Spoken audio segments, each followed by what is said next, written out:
ಪ್ರೀತಿಯ ಯಶ್. ಹೌದು, ಕಾಯುವಿಕೆಗೂ ಅರ್ಥ ಇದೆ. ಆ ಸಮಯ ಈಗ ಬಂದಿದೆ. ನೀವು ಕಾಯೋದ್ ಬೇಡ. ನಿಮ್ಮ ಗೂಗ್ಲಿ ಸವಾಲನ್ನ ನಾವು ಸ್ವೀಕರಿಸ್ತಾ ಇದ್ದೇವೆ. ನಿಮ್ಮ ಬದ್ಧತೆಯಷ್ಟೇ ನಾವು ಬದ್ಧತೆಯನ್ನ ಕಾಯ್ದುಕೊಂಡಿದ್ದೇವೆ. ಸಾಮಾಜಿಕ ಜವಾಬ್ದಾರಿ, ಕಳಕಳಿ ಬಗ್ಗೆ ನಮಗೂ ಅರಿವಿದೆ. ನಮಗೆ ಯಾವುದೇ ರೀತಿ ಮುಜುಗರ ಇಲ್ಲ, ಯಾವುದೇ ರೀತಿ ಮುಲಾಜು ಇಲ್ಲ. ನೆಲ, ಜಲ, ಭಾಷೆ ವಿಚಾರದಲ್ಲಿ ನಾವು ಯಾವತ್ತೂ ಕಿರಾತಕ ಬುದ್ಧಿ ತೋರಿಸಿಲ್ಲ, ಡ್ರಾಮಾನು ಮಾಡಲಿಲ್ಲ. ರಾಜ ಹುಲಿಯಂತೆ ನಿಖರ ಸುದ್ದಿನ ನೀಡಿದ್ದೇವೆ. ಪ್ರಜಾ ಟಿವಿ ಚಾನೆಲ್ ಶುರುವಾದಾಗ ಮೊಗ್ಗಿನ ಮನಸ್ಸಾಗಿರ್ಲಿಲ್ಲ.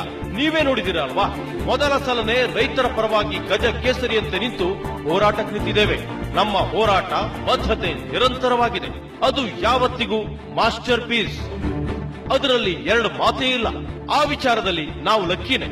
ಹೋರಾಟ ಚಳವಳಿಗಳಲ್ಲಿ ರಾಜಧಾನಿ ಸೇರಿದಂತೆ ರಾಜ್ಯಾದ್ಯಂತ ಬೆಂಕಿ ಹಚ್ಚೋದು ನಮ್ಮ ಕೆಲಸ ಅಲ್ಲ. ನಿಮ್ಮಂತೆ ರೈತರ ಮನೆ ಮನದಲ್ಲಿ ಬೆಳಕು ಮೂಡಿಸೋದೇ ನಮ್ಮ ಉದ್ದೇಶ. ಮಿಸ್ಟರ್ ಅಂಡ್ ಮಿಸಸ್ ರಾಮಾಚಾರಿ, ನಾವು ಟಿಆರ್ಪಿಗಾಗಿ, ಕಮರ್ಷಿಯಲ್ಗಾಗಿ ರೊಮ್ಯಾನ್ಸ್ ಮಾಡ್ತಾ ಇಲ್ಲ. ಕರುನಾಡಿನ ಜಾನು, ನಿಮ್ಮ ಸವಾಲಿನಂತೆ ಪ್ರೈಮ್ ಟೈಮ್ನಲ್ಲೇ ಮುಕ್ತ ಚರ್ಚೆಗೆ ಆಹ್ವಾನ ನೀಡ್ತಾ ಇದ್ದೇವೆ.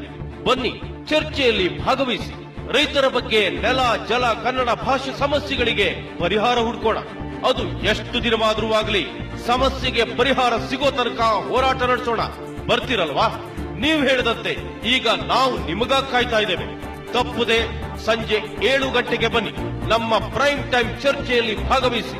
ಇದು ನಿಮ್ಮ ಸವಾಲಿಗೆ ಪ್ರತ್ಯುತ್ತರವಲ್ಲ, ಬದಲಾಗಿ ನಮ್ಮ ಪ್ರೀತಿಯ ಆಹ್ವಾನ.